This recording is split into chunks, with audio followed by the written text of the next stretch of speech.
नमस्कार, मी प्रेमा तुम्हा सगळ्यांचं आपल्या YouTube चॅनलमध्ये खूप खूप मनापासून स्वागत करते। तुम्हाला सर्वांना माहित आहे की आपल्या दैनंदिन आयुष्यात मिक्सर हा किती गरजेचा आहे ते, कारण आपल्याला रोज जेवण बनवताना मग वाटण बनवायचं असेल किंवा एखादी ग्रेव्ही बनवायची असेल तर त्याचं वाटण एकदम पातळ असं वाटण बनवायचं असेल ते, किंवा आता बाळासाठी खाऊ बनवायचं असेल ते, किंवा इतर कोणत्याही कामासाठी आपण मिक्सर वापरतो आणि तोच वापरताना काही लहान लहान अशा टिप्स आणि ट्रिक्स आहेत ज्या तुम्ही वापरल्या तर तुमचं कामही सोपं होऊन जाईल आणि जे एक्स्ट्राचं काम वाढतं आपल्याला मिक्सर वापरल्यानंतरचं ते वाढणार नाहीये। तर या छोट्याशा टिप्स आहेत, तर ह्या मी आज तुमच्यासोबत शेअर करणार आहे। तर सर्वात आधी आणि सगळ्यात महत्त्वाची जी टिप आहे, तर हे जे आहे मिक्सरचं भांडं ते आणि हे त्याचं झाकण आहे, तर हा झाकणाचा रबर आहे। तर हा रबर मला बसवायचा आहे आता। तर जेव्हा कधी आपण अशा पद्धतीचे रबर घेतो तर ते सुरुवातीला जे असतात ते अगदी लवचिक असतात, तर त्याच्यामुळे ते इझिली बसतात। तर आता हा रबर जो आहे तर हा थोडासा घट्ट किंवा टाईट म्हणा असं झालेला आहे, म्हणजे तुम्हाला इथे दिसेल हा कडकपणा आलेला आहे, किंचितसा कडकपणा आहे त्याला। तर एवढा आहे की तो ह्या जारला व्यवस्थित म्हणजे ह्याचं जे झाकण आहे त्याला हा व्यवस्थित बसला जात नाही, म्हणजे अगदी तुम्ही कितीही प्रयत्न केला ना तरी इथपर्यंत पोहोचत नाही, मग तुम्हाला खूप जास्त ताण देऊन तो बसवावा लागेल। तर हे जर काम तुम्हाला अगदी सोपं करायचं असेल तर एक छोटीशी ट्रिक आहे जी मी यूज करते, मी नेहमी यूज करते। तर मी मगाशीच याच्यामध्ये गरम पाणी करून ठेवलेलं होतं, कारण शूट करताना मध्येच जाऊन पाणी गरम करून घेऊन येणं मला शक्य नव्हतं। तर मी या बॉटलमध्ये भरून ठेवलं जेणेकरून मला त्रास नको पुन्हा व्हायला। तर याच्यामध्ये मी आता हे पाणी तुम्हाला दिसत असं वाफ येते, हे गरम पाणी आहे, खूप म्हणजे थोडंसं जास्तीचं गरम पाणी आहे।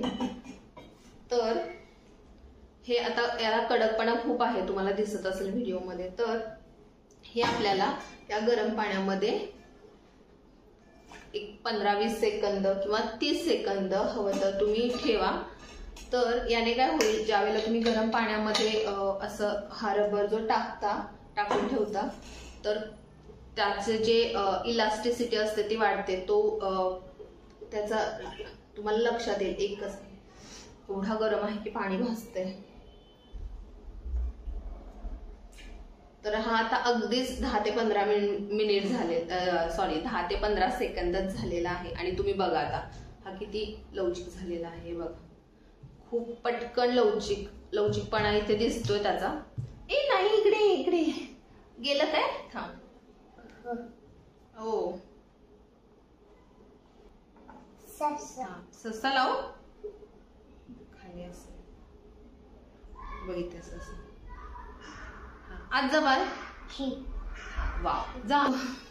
याला किती सांगितलं तर तो येणारच आहे। एनिवेज, तर हा गरम पाण्यातून हा आता रबर काढला तर हा बघा लवचिकपणा याचा वाढलेला आहे।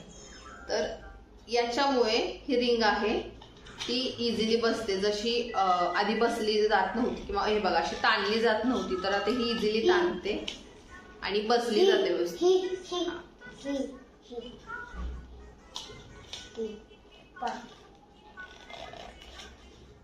थांब ना जरा बाळ, मला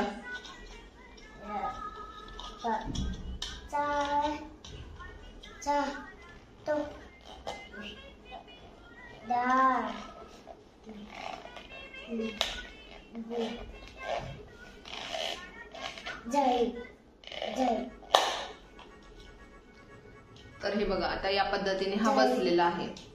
ठीक आहे, आता हे सगळ्यात महत्वाची गोष्ट, आता हे आपण बसवलं त्यानंतर जे आपलं हे भांडं असतं तर याचे जे पाते असतात तर याची जी धार असते ती काही दिवसांनी आपण सततच्या वापराने पातं जे असतं त्याचा शार्पनेस जो असतो, धारदारपणा कमी होतो। तर त्यासाठी आपण काय करायचं आहे की जे क्रिस्टल मीठ येतं, म्हणजे असं मोठं खड्यांचं मीठ येतं, तर ते खड्यांचं मीठ याच्यामध्ये घालून साधारण त्याला पल्स दिले किंवा असं एक 30 सेकंद वगैरे फिरवलं तरी त्याचा शार्पनेस याचा वाढतो। अशक्य आहे असं याच्यामुळे ना खूप शूट करताना खूप प्रॉब्लेम येतो. त्यांना जर धार कमी असेल तर कसं होतं, जेव्हा तुम्ही समजा तुम्ही कूट बनवता आहे किंवा शेंगदाण्याचं कूट, तर शेंगदाणे खूप कठीण असतात, तर ते किंवा आता मी मखाणे बनवते याच्यामध्ये बारीक करते, किंवा कधी कधी जर समजा तुम्हाला चपाती वगैरे बारीक करायची असेल, असं कोणती गोष्ट जर ती थोडीशी कडक आहे, तर त्यावेळेला असं होतं की जर तुमचे जे पाते असतात याचे भांड्याचे, जर ते शार्प नसतील तर त्या गोष्टी व्यवस्थित बारीक होत नाहीत. बारीक व्हायला त्रास होतो किंवा खूप जास्त वेळ घेतला जातो त्या गोष्टींना. पुढची एक महत्वाची गोष्ट ती म्हणजे की ज्या वेळेला तुम्ही आता हे मी लोण्यासाठी वापरते, स्पेशली हे लोण्यासाठीच वापरते मोठं भांड. इतर आम्ही दोघेच असतो त्याच्यामुळे खूप जास्त मोठ्या प्रमाणात असं कोणती गोष्ट करायची नसते की हे एवढं मोठं भांड मला वापरावं लागेल.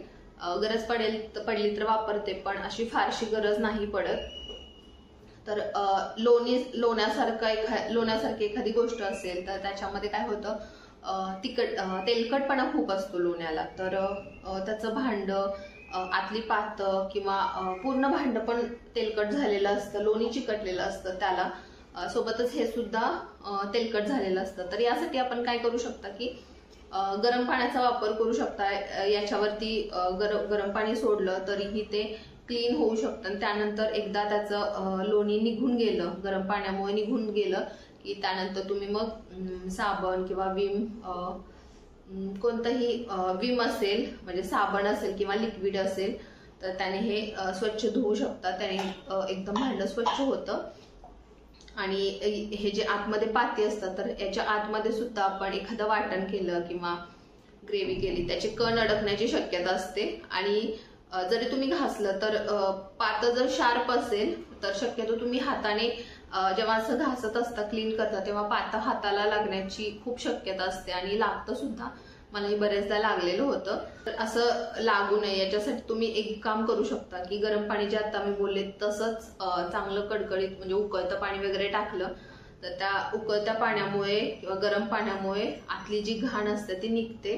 किंवा थोडंसं गरम पाणी टाकायचं आणि मस्तपैकी हे असं पॅक करायचं आणि थोडंसं असं तुम्ही त्याला शेक केलं की गरम पाण्यामुळे ते क्लीन होतं आणि स्वच्छ एकदम छान क्लीन होतं.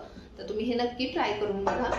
सगळ्यात महत्वाची गोष्ट ती म्हणजे तर हा जो मिक्सर असतो, अजून एक विसरली मी गोष्ट, जेव्हा तुम्ही आतलं असं भांड स्वच्छ करणार असाल तेव्हा गरम पाणी तर यूज करा, पण इन केस गरम पाण्याने यूज नसेल करायचं तर तुम्ही लिंबाने सुद्धा स्वच्छ करू शकता. लिंबाच्या फोडी अशा 2-3 छोट्या जरी टाकल्या आणि मिक्सरला लावून जरी फिरवल्या तरी सुद्धा भांड स्वच्छ होतं.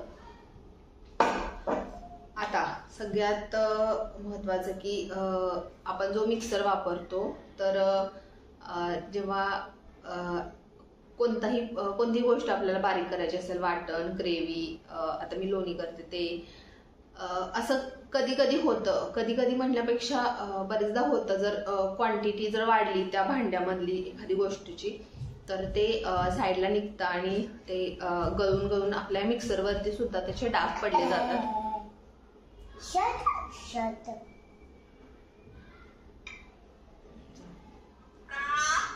जात मध्ये तुम्ही फक्त काउंट करा हा किती वेळा येतोय, कारण अगणित वेळा येत असतो. ठीक आहे. तर जेव्हा कधी असं वाटण केलं जातं ग्रेव्ही तर ते त्याचे ओघळ येतात खाली आणि ते असे सांडले जातात. तर एक सगळ्यात महत्वाची गोष्ट की असं जेव्हा काही सांडतं त्यावेळेला ते लगेच पुसून घेतलं पाहिजे, कारण ना खूप जास्त वेळ त्याला जर ठेवलं तर त्याचे ते डाग असतात ते असे खूप चिकट म्हणले जातात की ते परत निघणं अशक्य होऊन जातं.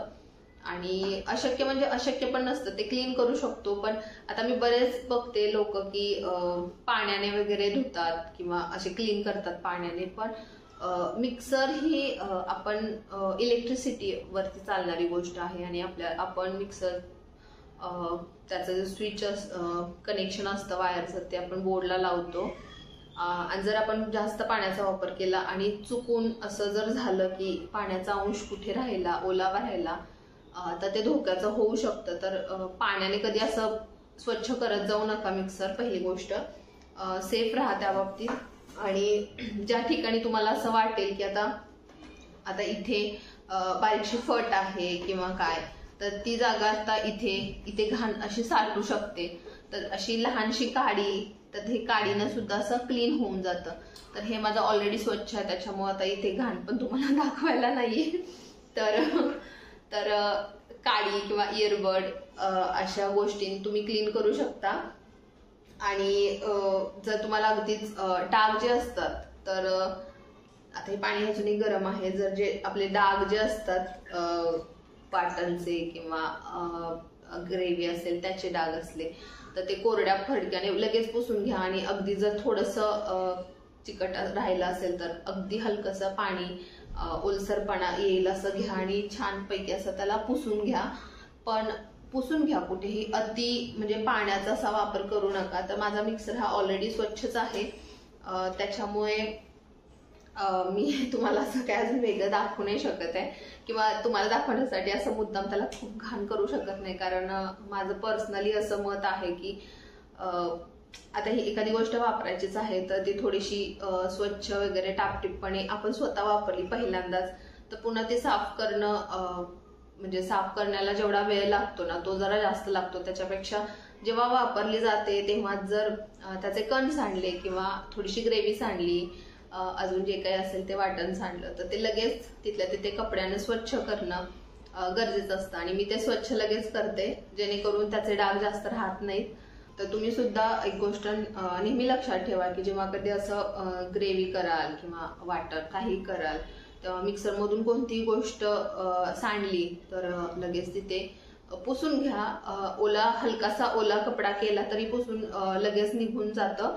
आणि जर तुम्हाला असं वाटलं की तेलकट वगैरे डाग आहेत, तर आता जसं मी गरम पाण्यामध्ये जस्ट थोडंसं डीप करायचं आणि पिळून घ्यायचं, पाणी जास्त राहू द्यायचं नाही. आणि त्याने जरी पुसलं ना तुम्ही तरी मिक्सर व्यवस्थित निघतो. आणि पाण्याने थोडंसं ओलसराने पुसलं ना, त्यानंतर लगेच सुका जो भाग असेल त्याने पुसून घ्यायचं, व्यवस्थित राहतं भांड म्हणजे मिक्सर असा खराब वगैरे राहत नाही. आता मिक्सर जो असतो तो शक्यतो आपण ओपन ठेवतो आणि ओपन ठेवल्यानंतर बरीचशी धूळ वगैरे त्याच्यावरती बसते, तर शक्यतो तो थोडासा झाकला जाईल असं तुमच्या ह्याने करू शकता. तुम्ही ट्राय करा की तुम्ही झाका. कारण कसं होतं, ओपन ठेवलं आणि आपण आजूबाजूला साफसफाई करताना किंवा दैनंदिन आपण आता रोज झाडून मारतो, तर त्याची धूळ अशी ती साठत राहते आणि ती धूळ जमा होऊन थर साचून त्याच्यामुळे मिक्सर खराब होतो, घाण होतो. तर तो होऊ नये म्हणून जस्ट तुम्ही आता असं एखादा जर कपडा असेल तर त्याने जस्ट त्याला, आता मी फक्त दाखवते तुम्हाला हा यूज करून, हा असं करा. तर याने असं जरी तुम्ही झाकून ठेवला ना तरी सुद्धा मिक्सर तुमचा छान राहतो. तर माझा सुद्धा मिक्सर असाच नेहमी पूर्ण पॅक नाही, पण असा जो छोटासा रुमाल असतो, हात रुमाल, त्याने मी नेहमी झाकून ठेवायचा आणि त्यामुळे चांगला राहायचा. पण आता हल्ली शर्विल जो आहे तो त्याला जेव्हापासून असं म्हणजे चालायला येते ना, तर त्याला मिक्सर दिसला झाकलेलं तर चालत जाणार आणि तो रुमाल आहे किंवा जो काही कापड मी टाकलेला आहे त्याच्यावरती, तर ते घेणार, फेकून देणार इकडे तिकडे. आणि कितीही वेळा टाकलं तरी पुन्हा तो त्याच्यावर काही राहणारच नाही, लगेच काढून टाकणार. तर ह्या गोष्टी सतत होत होत्या. त्यामुळे हल्ली माझा मिक्सर जो आहे तो झाकलेला नसतो, पण अदरवाईज तो नेहमी असं झाकलेला असेल. माझं प्रामाणिकपणे असंच मत आहे आणि गृहिणींना माझं असं सांगणं आहे, जे कोणी असं मिक्सरचं भांडं वगैरे वापरतात त्यांना, की किंवा मिक्सर जे वापरतात त्यांना, तर मिक्सर अतिशय घाण खराब होईपर्यंत वाट बघू नका. जेव्हा तुम्ही यूज करताय त्याचा वापर झाला की लगेच तुम्हाला हार्डली 1 मिनिट पण लागणार नाही क्लीन करण्यासाठी. पण जर ते म्हणजे तुम्ही 1-2 मिनिटातच ते स्वच्छ करू शकता, कारण जे डाग असतात ते ओलसर असतात आणि जेव्हा ते ओलसर असतात तेव्हा पटकन ते स्वच्छ केले जाऊ शकतात. आणि जर ते थोडंसं काय म्हणतात कोरडे झाले किंवा जास्त वेळ तुम्ही साफसफाई नाही केली, त्याच्यावर धूळ साचून अजून ते खराब होण्याची शक्यता असते. त्याच्यामुळे फक्त जेव्हा कधी यूज कराल ते त्याच वेळेला साफ करा, जेणेकरून तुमचा पुन्हा जो एक्स्ट्राचा वेळ जाणार असतो, जास्तीचा वेळ या कारणासाठी लागणार असतो, भांडं किंवा मिक्सर जे आहे स्वच्छ करण्यासाठी लागणार असतो, तर तो वाचेल. तर आज ज्या काही मी तुम्हाला टिप्स सांगितल्या, काही छोट्या छोट्या अशा ट्रिक्स सांगितल्या ज्या मी स्वतः यूज करते आणि त्याच्यामुळे माझं काम सोपं होतं, तर तुम्ही या गोष्टी यूज करून बघा. तुमचं काम नक्की सोपं होईल याची मी गॅरंटी देते. कारण कसं असतं, प्रत्येक जी गृहिणी असते, घरामध्ये काम करणारी प्रत्येक स्त्री कोणीही असेल ना, तरीही तिचं असं असतं की आपलं काम पटकन झालं पाहिजे, वेळेत कम्प्लीट व्हायला पाहिजे, किंवा तिला खूप जास्त कामं असतात, घरातले असतात. जर जॉब करणारे असेल आणि घरही बघणारे असेल तर तिची धावपळ होत असते. तर अशा काही गोष्टींसाठी तुम्हाला एक्स्ट्राचा टाइम द्यावा लागत असेल तर तो टाइम द्यावा लागणार नाही, तो टाइम वाचेल. आणि तो जो वेळ असेल, वाचणारा वेळ, तर त्याचा उपयोग तुम्ही दुसऱ्या कोणत्या तरी चांगल्या कामासाठी करू शकता. तर या छोट्याशा टिप्स ज्या आहेत काही दिलेल्या, त्या नक्की लक्षात घ्या आणि त्याप्रमाणे तुम्ही करून बघा, ट्राय करून बघा. नक्कीच याचा तुम्हाला फायदा होईल. आजच्या व्हिडिओतून तुम्हाला जर नक्की काहीतरी घेण्यासारखं आहे असं तुम्हाला वाटलं असेल तर मला नक्की कॉमेंट करून सांगा. आणि व्हिडिओ आवडला असेल तर त्याला लाईक आणि शेअर करा. आणि अजूनपर्यंत माझ्या चॅनलला जर सबस्क्राईब केलं नसेल तर नक्की सबस्क्राईब करा. आणि हो, बेल आयकॉनला क्लिक करायचं अजिबात विसरू नका, जेणेकरून जेव्हा मी नवीन व्हिडिओ अपलोड करेन तेव्हा तुम्हाला त्याचं नोटिफिकेशन येईल. धन्यवाद.